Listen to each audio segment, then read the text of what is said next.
민주당 이재명 대표 지난번에 그 체포동의안 부결 사태 굉장히 혼이 났죠. 한마디로 말하면. 근데 지금 전체적으로는 당대표 사태로는 좀 깔아앉으면서 더 좋은 미래 등이 요구했던 전면적 인적 쇄신론, 사퇴론, 당직자 뭐 이 부분들 속에서 본인의 소통 그 제대로 못한 탓이다 하고 나가고 있다는데 상당히 조용한 가운데서 이렇게 이 발밑에는 여러 가지 모색이 이루어지는 그런 분위기입니다.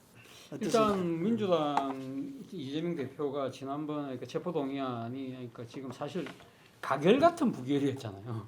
그러고 나서 폭풍이 상당히 휘말렸지만 당시 아마 제 생각에 그 이재명 대표 입장이 상당히 억울했을 거예요. 본인이 지난해 8월달에 무려 77.77%의 득표율로 당 대표가 됐거든요. 네. 그러고 나서 1년도 안 됐는데 물러가라.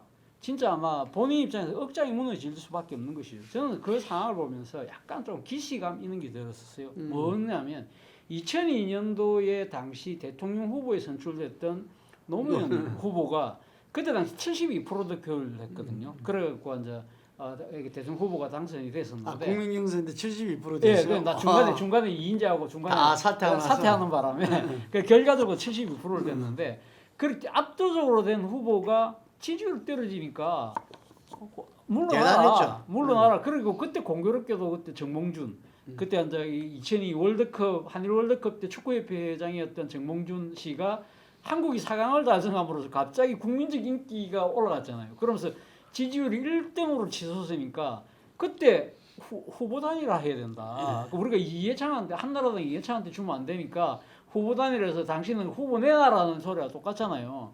그러면 그때 노무현 후보의 심정이나 이재명 지금 당대표의 심정이 똑같지 않을까요? 아니 이렇게 당의 공식적인 그 이 절차대로 해가지고 압도적으로 된 사람을 당대표나 후보를 상황이 어려우니까 물러나라? 야 이거 진짜 그런 생각이 드는데 그래서 제가 이제 그런 기시감이 들었는데 사실은 이제 제가 왜 이런 말씀을 드리냐 하면 제가 이 지난 한 달 전에도 그 이야기했지만 결국 이재명 당대표가 노무현의 길을 좀 갈 필요가 있는데 그렇지 못하던 거죠. 아시다시피 2002년도 노무현 당시 후보가 어떤 일을 합니까? 말 그대로 백색간도 진일보를 하지 않습니까? 사직생을 하는 거죠.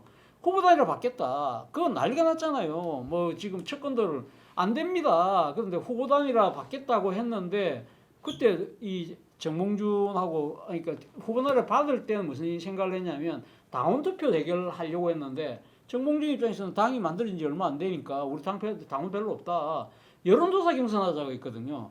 그것 때문에 또 사실 엎어질 뻔했는데 그것도 결국은 노무현 후보가 받아들입니다. 받아들였잖아요. 그때 받아들였을 때 제가 당시 그 국회 출입 기자였는데 제가 봤을 때는 무조건 노무현 안 된다고 봤거든요.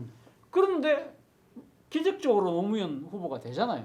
그래서 그것을 바탕으로 해서 대통령 당선까지 가는 상황인데 문제는 이재명 당대표도 그런 것 같아요. 지금은 이번에 한번 이 가결 같은 부결이 있고 소동이 있고 잠잠해졌다? 그럼 이게 가면 그 검찰이 더 이상 구속영 청구 안 하나요? 아마 또 날라올걸요. 이번에는 뭐 다른 명목으로 또 하나 또 날라오고 또 그다음 거 또 날라오겠죠. 지금 문제는 총선이 가면 갈수록 이제 점점 더 그렇고 또 하나는 지금 공직선거법 위반 관련해서 지금 재판 진행 중이잖아요. 이 상황에서 지금 김문기 처장을 안다 모른다 그 이야기만 하고 있는데 아마 다음 먼저 유동규 정인 노고당 그 다음에는 국정감사장이 했던 백현동 개발과 관련해서 국토부 협박 그 부분은 제가 생각했을 때는 쉽지 않은 것입니다.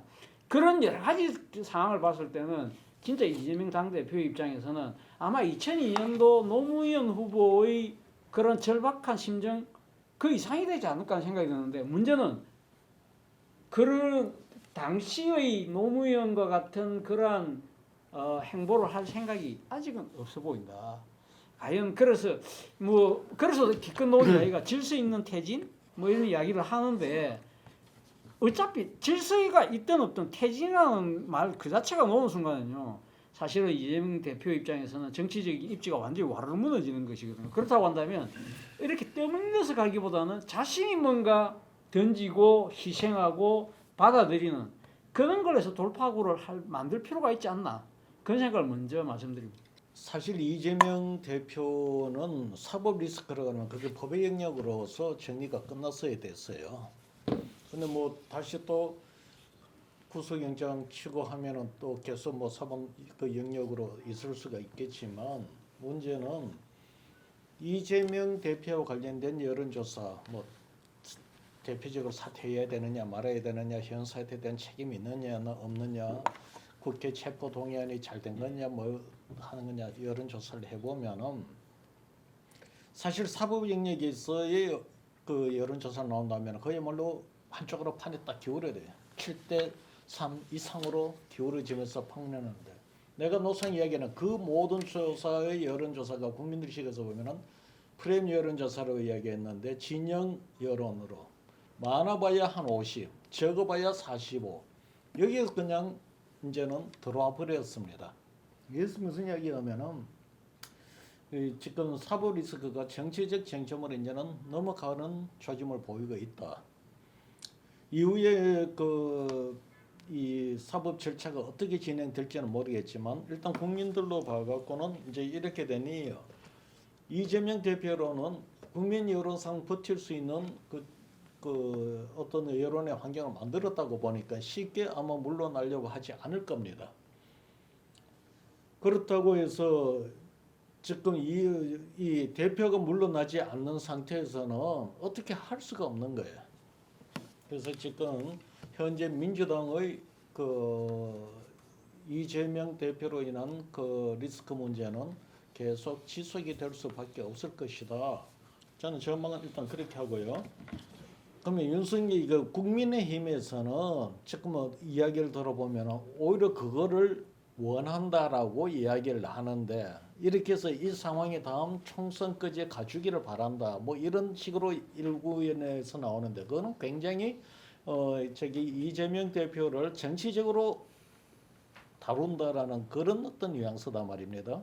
그거는 제가 보건대는 설사 이것이 중요한 이점이라도 초기에 국민의힘에서는 이거 사법 리스크를 주도를 해가면서 정치적으로 어느 정도의 어떤 이득을 볼지 몰라도 이거로 인해서 한 1년간 끌어버리면은 그런 어떤 그 이득은 다 소멸돼 버리고 없는다. 오히려 국민의힘으로 봐서는 역풍을 맞을 수가 있습니다. 그러다 보니까 국민의힘이 이 문제를 정치적으로 또 이제 어떻게 되는지 모르는데 이 문제는 서로 정치적 계산이 이리 달라지고 여론이 어떤 사법에서 정치 영역으로 넘어가려다 보니까 이거는 뭐 어떻게 지금 이 해결이 될 초심을 안 보입니다. 그래서 아마 제가 보건대는 답답한 이 상태에서 저희 사법부 판결이 나지 않는 이상은 현 이런 구도에서 다음 총선까지 갈 가능성이 크지 않나 이렇게 저는 전망해요. 저는 그 이재명 리스크 문제라는 부분에서 사실은 여권이 그 김만배의 저 대장동 그 특혜 네. 어디서 왔는가라고 봤을 때 이재명의 사법적 문제까지도 정리해주는 저 역량이 부패한 그 법조인 50억 클럽 이런 데서 김만배의 힘이 나왔거든요. 그래서 남욱이 등이 하던 대장동 사업을 50억 클럽을 뒤에 업고 김만배가 뺏은 거죠. 그러면서 김만배는 이재명의 사법적 문제나 성남시의 여러 문제도 해결해주고 그러면서 한국 최대의 이 법조 로비스트가 되어서 실질적으로 대장동 사업도 한국 최대의 당군 이래 최대의 수익 사업으로 만드는 거예요. 근데 이재명이 저는 참으로 어리석다고 생각하는 게 이재명이 이 대목에서 윤석열 정권이 무너진다 하더라도 저는 이재명은 못 살아날 거라고 보고 있습니다.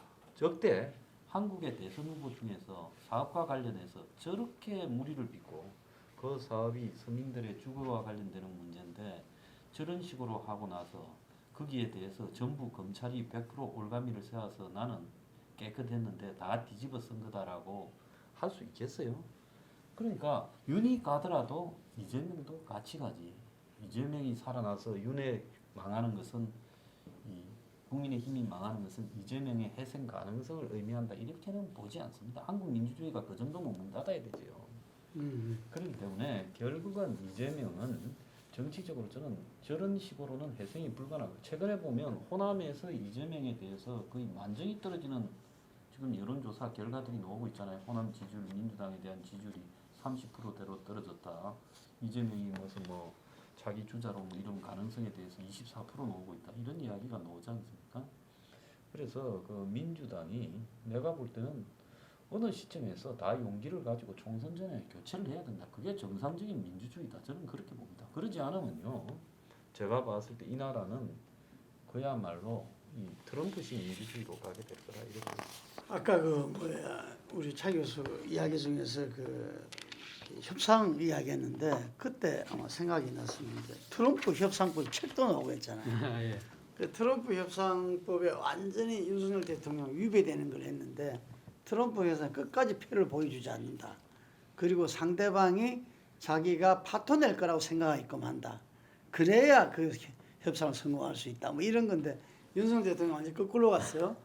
그게 기시다로 보면 천사 같은 이런 그 협상 상대였는데 이재명 대통령은 오늘 방통위원으로 민주당에서 추천한 사람 최민희 전 의원이 됐어요. 네. 근데 우리 최민희 전 의원이 전에 이재명 대표를 성공한 전태일이다 이렇게 표현을 했다는 걸 기사를 보고 알았어요. 이게 성공한 전태일이다. 그 이야기 했을 때 당시에도 논란이 많았습니다. 아 그래요. 네. 근데 뭐 이렇게 자기 이렇게 살아온 길을 보면은 전태일과 뭐 비슷한 걸 수도 있고 전태일 열사는 분신했지만 본인은 어쨌든 사법고시를 하고 시장을 하고 도지사를 하고 대선 후보도 하고 당 대표도 했으니까 뭐 성공했다 볼 수 있잖아. 성공한 전태일이다 이렇게 이야기하는데 우리 차 교수님이 이재명을 노무현의 길을 걸어라 라고 이야기하는데 제가 이제 아까 이야기한 대로 민주당은 저는 나름대로 이 권위에 맞서서 싸워온 정당이고 자유주의 정당이기 때문에 어쨌든 전체적인 기득권에서는 뭐 자유로울 수는 없죠. 이게 이념 정당도 아니고 그게 그렇지만 이 권위에 맞서 싸웠다는 것은 인정할 수 있을 것 같아요. 그래서 거꾸로 이재명이 권위에 맞서 싸울 것이냐 저는 싸운다고 봅니다. 싸우고 이재명 당대표도 노무현의 길 성공한 전태일이라는데 전태일의 길을 저는 갈 것이라고 저는 기대해 봅니다. 왜냐? 그게 자기 사는 길이기 때문에 그렇습니다. 딴 게 아니라 이 여러 가지 철학적으로 도덕적으로 그 길을 갈 수도 있겠지만 제가 인생을 살아보면 제일 무서운 게 생존권 차원이거든요. 사는 길을 마다할 사람은 보니까 아무도 없었다. 공자도 노사도 석가도 예수도 죽으면 살리라는 그 자기들 사는 길로 이순신 장군도 마찬가지 아니었습니까? 그래서 저는 이재명 당대표도 자기 사는 길로 갈 것이다. 그게 노무현의 길이다. 이렇게 보여지고 사법적 틀에서 이 우리나라 법조계가 제가 그동안 쭉 보면은 이 대법이든지 일반 법원이든지 검찰이든지 이 정치적인 부분하고 완전히 따로 노는 거는 못 봤어요. 그렇기 때문에 이재명 대표가 사는 노무현의 길을 간다면은 또 다르지 않겠나 생각을 하는데 노무현 대통령도 마지막에는 어쨌든 간에 그 검찰 수사에 덫에 걸려가지고 그런 이 결단을 내릴 수밖에 없었잖아요.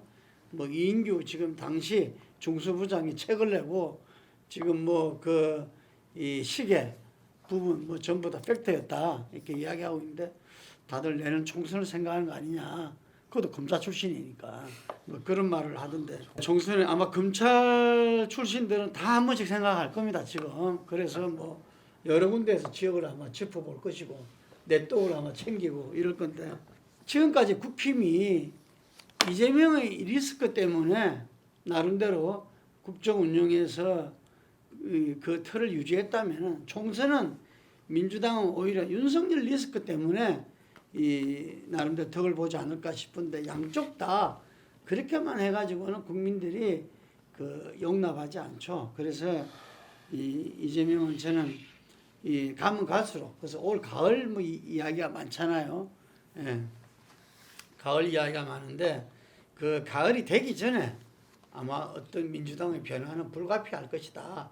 저는 그래 보고요. 그 판에서 다시 살아남는 길을 택하지 않을까 이런 생각하고 오히려 내년 총선은 저는 이항 소장님 말에 동의하는데 경제가 문제다고 봅니다. 문제는 경제다. 이 경제에서 이 윤석열 대통령이 지금 일본과의 그 관계에서도 얼만큼 경제 활성화에 기여하고 미국과의 어떤 속에서 그게 여러 가지 반도체나 지금 수출이 반도체 때문에 뭐 나락으로 떨어지고 있다는 거 아닙니까? 그래서 그 문제를 어느 정도 해결할 것인가. 그래서 국민 경제를 갖다가 내년 총선 때 내년 초에 어느 정도 잡아내느냐. 지난 총선 때도 국힘이 180석까지 이야기되다가 코로나에 대한 좀 발빠른 대응이랄까요? 문재인 정부의 대응과 전국민 지원금 뭐 이런 부분들을 통해서 결국 자영업자들 마음을 이 최저임금제 뭐 그 소득 주도 성장에서 되돌린 거 아닌가?